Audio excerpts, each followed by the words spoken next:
Terima kasih Ibu Tukila. Ya. Terima kasih. Apa kabar Ibu? Luar biasa, Tuhan Yesus. Puji Tuhan, haleluya. Ya. Bu, pada kesempatan ini Ibu bisa berbagi dengan kami tentang bagaimana dulu iman Ibu waktu masih di dalam agama yang lama gitu loh.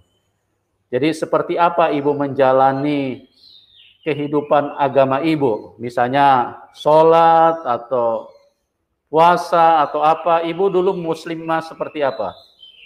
Ya, kami termasuk yang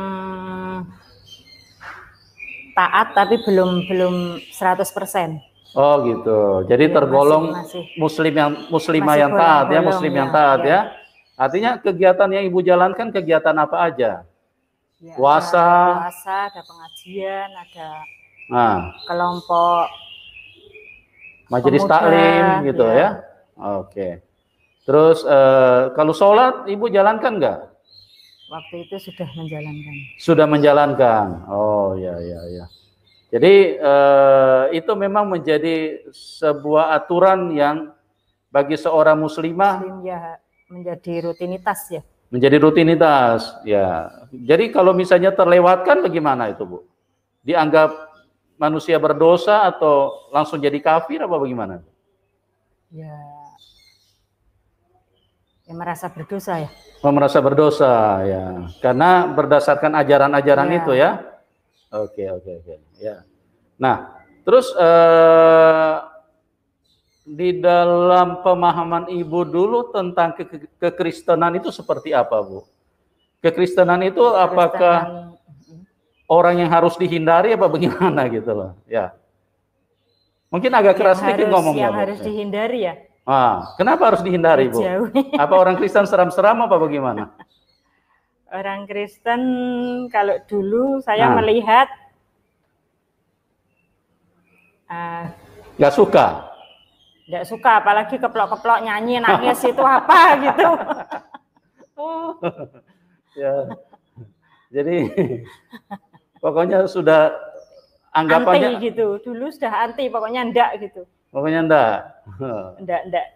Enggak mau tahu gitu. Udah enggak mau kenal, enggak mau tahu gitu. Pokoknya dalam pandangan Ibu orang Kristen itu manusia-manusia aneh, rendah gitu ya. Jelek ya. Oke. Ya, terus berarti Ibu tidak mau punya teman orang Kristen kalau begitu? Dulu enggak. Enggak mau? Enggak. Oh. Apa memang dulu diajarkan seperti itu juga sama Ibu? Tidak boleh bergaul dengan orang Kristen? Ya, enggak juga sih. Kebetulan satu kampung kami enggak ada yang itu. Enggak ada yang Kristen? Oh, ya. Ini menarik ini Bapak Ibu ya, teman-teman.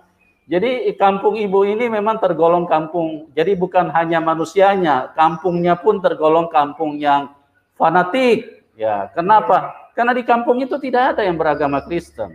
Nah, ini artinya sebuah kehidupan yang memang benar-benar kita melihat bagaimana dahsyatnya kuasa Tuhan Yesus pada saat kuasa itu hadir di dalam seseorang. Ya. Nah, Ibu bisa ceritakan, itu berlanjut sampai kapan, Bu? Sampai usia Ibu berapa dengan iman di dalam Islam itu?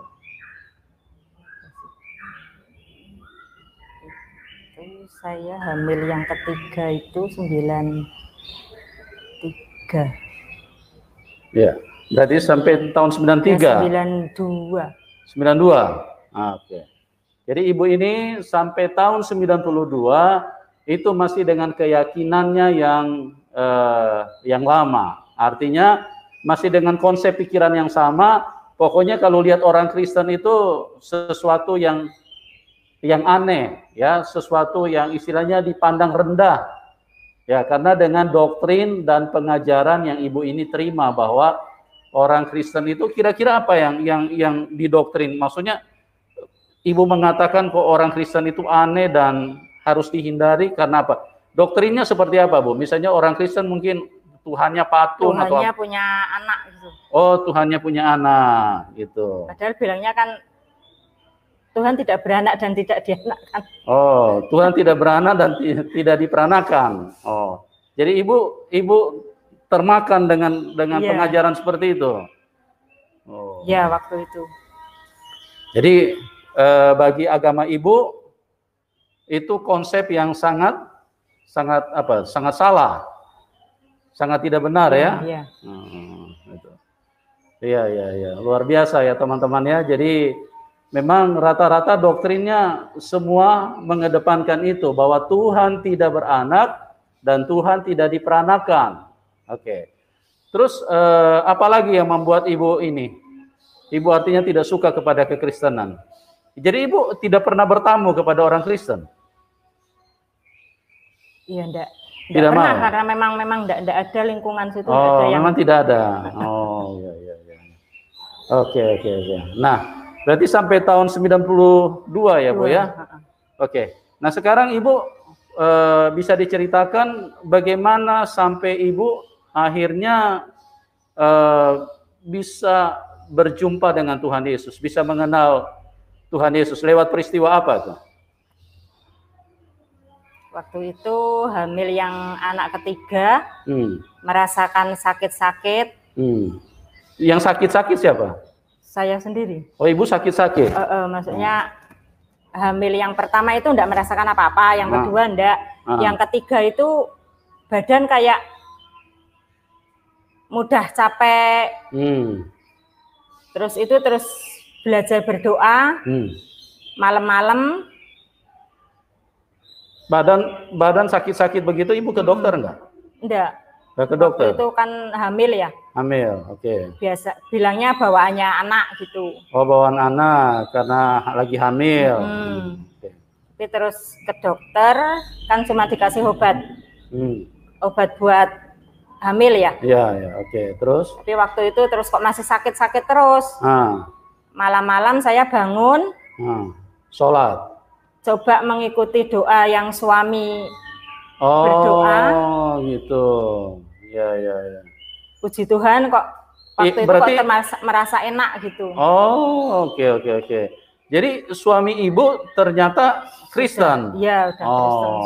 Nah, bagaimana ceritanya ibu bisa kawin sama orang Kristen? Ibu kan tidak suka orang Kristen nih. Nah, coba dicerita dulu nih. Waktu itu saya tetap bertahan, saya mau tetap Islam. Jadi tetap bertahan dengan iman saya. Sampai anak-anak pun saya berpikir bahwa anak-anak harus ikut saya. Oh, begitu. Jadi pokoknya tidak boleh ikut papai. Harga mati. Iya. Kalau sampai anak dua itu. Oke. Jadi tapi kalau setelah yang terus? Ketiga lahir, kita sering berdoa, kita sering sharing sama papai anak-anak. Nggak tahu waktu itu Tuhan menjamah. Saya terus mau ke gereja gitu. Waktu itu di Semarang. Nah, ini menarik nih. Ini kan ibu bilang tahun 92 itu sudah punya anak berapa? Dua. Nah, jadi sudah punya anak dua, baru ibu mulai mencoba berdoa. Yang mau anak ketiga. Mau anak ketiga. Nah, sebelum mau anak ketiga nih, bagaimana diskusi ibu sama suami? Apa sering berdebat apa bagaimana tentang iman?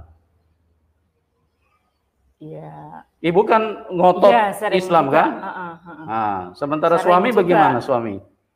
Sering juga. Terus waktu itu saya akhirnya udah ngalah lah. Gitu kan, saya tak ikut ke gereja gitu. Enggak, itu nanti dulu, Bu. Iya. Ibu waktu berdiskusi dengan suami, berdebat, ibu punya reaksi seperti apa kepada suami? Ibu juga ikut merendahkan atau waktu itu masih. Oh, waktu itu juga masih merendahkan ya. Cuma mau orangnya ya, imannya nggak mau ya. Ya, luar biasa ya, teman. Jadi ibu merendahkan bagaimana sama suami? Ya, Tuhanmu apa? Tuhan punya anak, mosok Tuhan kok punya anak, Tuhan disalib gitu. Ya. Pokoknya artinya otakmu nggak nyampe. Masa kok yang punya anak kok dijadikan Tuhan? Kira-kira begitu ya, Bu ya? Ya. Oke. Nah, suami marah nggak kalau ibu ngomong seperti itu? Enggak. Nggak marah. Itulah luar biasanya orang yang percaya Tuhan Yesus. Biar dihina-hina juga nggak tersinggung teman-teman, ya. Biar dikata-katai juga orang-orang Kristen itu punya daya tahan yang luar biasa. Tidak sedikit-sedikit penistaan agama, tidak sedikit-sedikit ini penistaan agama gitu loh, ya. Jadi orang itu belajar untuk mempunyai kedewasaan di dalam dunia yang serba pluralitas, di dalam kemajemukan hidup. Jadi jangan hanya mengedepankan emosi, jangan hanya mengedepankan apa yang Anda ketahui atau pikirkan, apa yang Anda pahami. Coba belajar untuk supaya di dalam hidup ini untuk mendatangkan kebaikan buat kebersamaan gitu, ya, buat kehidupan kebersamaan. Oke, Bu. Terus berarti tahun 92 Ibu sudah punya anak 2, terus mau punya anak ketiga. Yeah. Nah, Ibu sakit-sakitan, terus akhirnya Ibu mengambil apa? Keputusan apa? Mau ngikuti suami berdoa malam gitu. Oh, mau ikuti suami berdoa. Nyoba-nyoba gitu. Ceritanya Roh Kudus mulai bekerja ya. Jadi iman Ibu mulai luntur nih pelan-pelan nih. Nah, oke. Ibu berdoa sama suami, terus apa hasilnya Ibu? Kok terasa enak, hati lega gitu. Gitu ya. Badan nggak sakit-sakit lagi? Mulai berkurang. Mulai berkurang. Terus saya coba, doa lagi ya coba, biar berkurang, biar sembuh total gitu. Ya. Ya puji Tuhan. Sembuh. Semakin kesini semakin sembuh. Luar biasa teman-teman. Tuhan Yesus itu Tuhan yang terbukti, ya. Dia bukan huruf-huruf yang dimasukkan ke dalam buku, tapi dia firman yang dibukukan. Itu firman itu adalah kebenaran. Jadi kebenaran itu dibuktikan melalui terrealisasinya di dalam kehidupan sehari-hari. Dia dikatakan pengasih dan penyayang. Dibuktikan oleh Ibu Tukila. Kenapa? Ibu Tukila kan tadinya suka mengejek, suka merendahkan Tuhan Yesus. Ya. Pada saat Ibu Tukila datang dan dalam keadaan sakit nih. Dalam keadaan yang tidak sehat, lagi hamil. Tuhan Yesus itu Tuhan yang benar, Tuhan yang baik. Hakikatnya adalah pengasih dan penyayang. Tuhan Yesus tidak marah-marah sama Ibu Tukila, kurang ajar kau ya, dulu kau hina-hina sama saya ya, saya jewer saja kau. Tuhan itu tidak seperti itu. Tidak membalas dengan semua kejahatan yang dilakukan oleh manusia. Di sini kita bisa buktikan bahwa dia Tuhan yang pengampun. Dia pemaaf, ya. Makanya kalau ada kelompok-kelompok yang tidak mengenal belas kasihan, tidak memaafkan, ada orang yang sudah minta maaf, ya kita maafkan, tapi secara hukum harus diproses secara hukum. Nah ini mah bukan memaafkan, itu konsep-konsep seperti itu, konsep kejahatan yang berasal dari setan teman-teman. Cuma banyak orang yang tidak sadar, tidak tahu. Karena emosi, dendam, dan terus kebencian yang meluap-luap di dalam hati manusia, itu menunjukkan bahwa manusia sedang dikuasai setan. Cuma mereka tidak sadar. Mereka pikir mereka sedang bertuhan, padahal mereka sedang dikuasai iblis. Dan iblis itulah yang mengendalikan kehidupan mereka. Makanya yang dikedepankan apa? Emosi. Ya, aniaya. Kalau perlu halalkan darahnya, pukul dia, habisi dia. Itulah manusia-manusia yang dikuasai oleh kuasa iblis, kuasa kegelapan. Nah, Ibu setelah itu Ibu mulai merasa terjadi mujizat di dalam kehidupan Ibu, ya. Nah, terus Ibu berarti sudah mulai agak tertarik. Mulai agak tertarik, ya, mulai yakin ya. Kok ini Tuhannya kok berbeda gitu loh. Ya. Nah, saya sembuh beneran. Sembuh beneran. Nah, sebelum kita lanjut, saya mau tanya dulu Ibu nih. Dulu Ibu pernah berdoa nggak dengan Tuhan Ibu yang lama? Tiap hari. Tiap hari. Tapi bagaimana hasilnya, Bu? Tidak ada. Ya. Tidak ada hasil, teman-teman. Ya, Ibu ini berdoa, minta pertolongan, lagi hamil, badan sakit-sakitan. Minta supaya di dalam iman yang sebelumnya Tuhan tolong. tapi Tuhan yang tidak menolong. Ya, saya tidak mengerti apakah bagaimana kok bisa sampai tidak terbukti. Nah, inilah yang membuat ibu ini akhirnya mulai goyah imannya. Ya, mulai goyah imannya. Nah, terus ibu berdoa setelah terjadi mujizat, terjadi kesembuhan, apa yang ibu lakukan selanjutnya? Terus mau datang ke gereja? Tiap minggu datang ke gereja. Setiap minggu suami, sudah ya. Mau ikut suami? Iya. Oh, sudah tidak mengenyek lagi, tidak merendah, tidak. Anak-anak juga udah boleh sekolah minggu waktu itu. Sudah boleh sekolah minggu. Oh, ya, luar biasa ya. Jadi memang Tuhan itu harus dibuktikan, teman-teman. Kalau Tuhan itu tidak terbukti, maka jangan percaya Tuhan yang tidak terbukti. Karena Anda cuma beriman, Anda hanya diberikan pengharapan palsu. Tapi kalau Tuhan yang benar, Dia bisa membuktikan kuasanya, kasihnya. Ya. Ibu ini adalah seorang penghujat. Ibu ini adalah seorang yang suka merendahkan, suka menjelekkan Tuhan Yesus. Tapi Tuhan Yesus menunjukkan kasihnya secara luar biasa. Tuhan Yesus datang menolong. Di saat ibu Tukila sakit, ya, dia minta kepada Tuhan di dalam imannya yang sebelumnya. Tuhan di dalam iman sebelumnya tidak menolong. Tidak melakukan apapun terhadap ibu ini. Yang bisa melakukan itu hanya Tuhan yang benar. Yang bisa menolong, yang bisa menunjukkan kasihnya hanya Tuhan yang benar. Oke. Sekarang berapa lama dari situ sehingga ibu mengambil satu keputusan untuk ikut Tuhan Yesus? 93. Oke. Jadi kurang lebih 1 tahun ya, Bu ya? Ya, cukup istilahnya selama 1 tahun itu ibu terus berdoa, belajar, dan ibu belajar semakin terbukti apa enggak, Bu? Makin terbukti. Makin terbukti ya? Ya. Oke. Berarti kuasanya makin terbukti sama ibu? Iya, amin. Ya, luar biasa teman-teman ya. Ini Ibu Tukila membuktikan bahwa semakin Ibu Tukila meminta kepada Tuhan Yesus, semakin beliau datang kepada Tuhan Yesus, maka kuasa Tuhan Yesus semakin dinyatakan. Semakin dinyatakan. Nah, Anda kalau belum percaya Tuhan Yesus, tunggu apa lagi teman-teman? Hidup ini perlu pembuktian. Ya. Hidup itu perlu pembuktian. Kita hidup ini tidak memerlukan kata-kata yang di dalam buku. Kita hidup ini tidak memerlukan tulisan segudang, bahkan bergudang-gudang tulisan dalam buku. Kita nggak butuh itu. Tapi kita butuh pembuktian.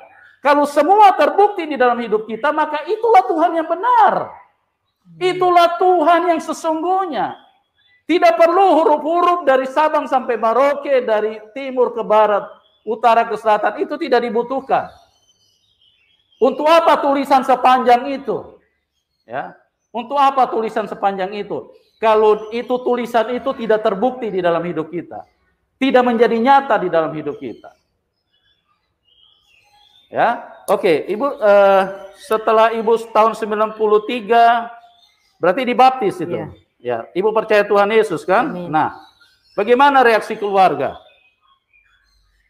Bisa terima atau marah-marah apa bagaimana? Maksudnya dari orang tua, dari saudara-saudara ibu yang masih muslim, atau dari teman-teman, gimana reaksi mereka? Ya, kalau ibu diam tapi marah. Ibu diam tapi marah? Sekarang. Sampai sekarang? Tapi ya masih biasa, komunikasi biasa, cuman dia pengennya saya kembali ke muslim. Oh, oke. Kalau ayah? Ayah enggak begitu. Enggak begitu, oke. Terus teman-teman gimana? Adik, kalau adik itu ya bisa menerima di depan, tapi di belakang tetap musuh dalam selimut. Suka, ya. Ya. Terus teman-teman bagaimana, Bu? Ibu sekarang gantian, berarti ibu yang dikatakan kafir ya? Iya. Oh. Terus Gimana reaksi Ibu kalau ketemu dengan mereka? Ya kalau saya yang penting saya menghormati dia. Saya biasa bertanya meskipun agak-agak dicibir. Oh gitu. Ya. Oke. Nah, Bu, di dalam perjalanan hidup Ibu Tukila bersama Tuhan Yesus, mujizat-mujizat apa yang Ibu rasakan? Tadi kan dimulai dari hamil, sakit Tuhan sembuhkan. Terus mujizat apa lagi? Ibu bisa ceritakan. Biar semua pada mengerti bahwa Tuhan Yesus itu adalah Tuhan pembuat mujizat. Jadi kalau Anda hidup di dalam kondisi yang sangat sulit, datang kepada Tuhan Yesus. Dia bisa buat mujizat di dalam hidupmu. Mujizat apa aja yang Ibu rasakan, Ibu bisa bagikan kepada teman-teman. Mungkin saya yang begitu merasakan Tuhan itu luar biasa di saat setelah suami berpulang. Suami pulang. Saya punya anak 5. Masih kecil-kecil. Yang 2 itu belum lulus SMA. Yang paling kecil SD kelas 1. Paling kecil SD kelas 1. Berarti masih kecil-kecil ya. Masih membutuhkan biaya yang sangat besar. Di waktu itu secara manusia merasa takut. Juga berpikir kehidupannya nanti gimana. Tetapi dalam iman saya percaya bahwa Tuhan Yesus akan mencukupi segalanya. Amin. Akan melindungi, dan puji Tuhan sampai saat ini mujizat luar biasa. Iya. Saya pun juga terheran-heran lihat Ibu ini. Suami sudah meninggal, tapi Ibu punya keadaan luar biasa gitu loh. Bagaimana pemeliharaan Tuhan ya, mujizat Tuhan. Waktu itu suami istilahnya bukan kita membuka ya Pak, tapi suami hanya meninggalkan, membuat saya percaya kepada Yesus. Cuma meninggalkan iman aja. Suami Ibu Tukila ini hanya meninggalkan mewariskan iman.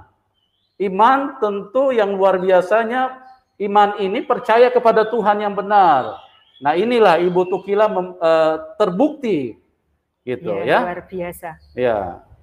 Yang dulu mungkin waktu ada uang, anak-anak kalau sakit harus pergi ke dokter. Tapi waktu itu mungkin Tuhan tidak memakai uang, tetapi memakai hanya saya kasih dekolgen aja udah sembuh. Itu yang luar biasa. Ya. Jadi teman-teman, betapa dahsyatnya kuasa Tuhan Yesus. Kalau dulu suami Ibu Tukila belum meninggal, ya, kalau anak-anak sakit dibawa ke dokter karena kondisi ekonomi masih istilahnya masih terpenuhi, ya. Setelah setelah suami meninggal, Ibu Tukila mengatakan kalau anak sakit kasih dekolgen saja sudah sembuh. Tentunya itu karena kuasa Tuhan ya Bu ya. Sama berdoa. Ya. Jadi sampai sekarang pemeliharaan Tuhan Yesus luar biasa. Luar biasa. Membuat saya semakin jatuh cinta, semakin ingin selalu dekat.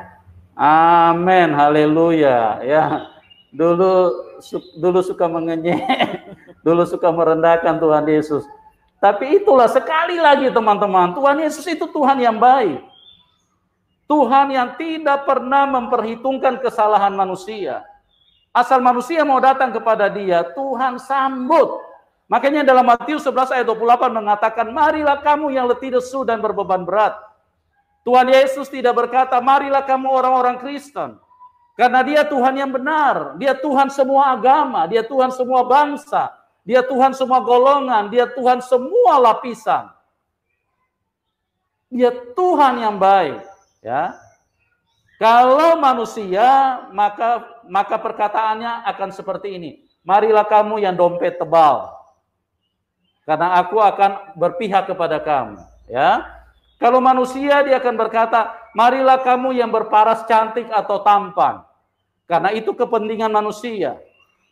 Kalau manusia, dia akan berkata, marilah kamu yang beragama Kristen. Ya. Karena orang yang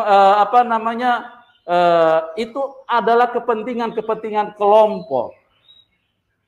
Nah, Tuhan yang benar itu tidak seperti itu. Jadi Tuhan yang benar, firman-Nya nyata. Marilah kamu yang letih, lesu, dan berbeban berat.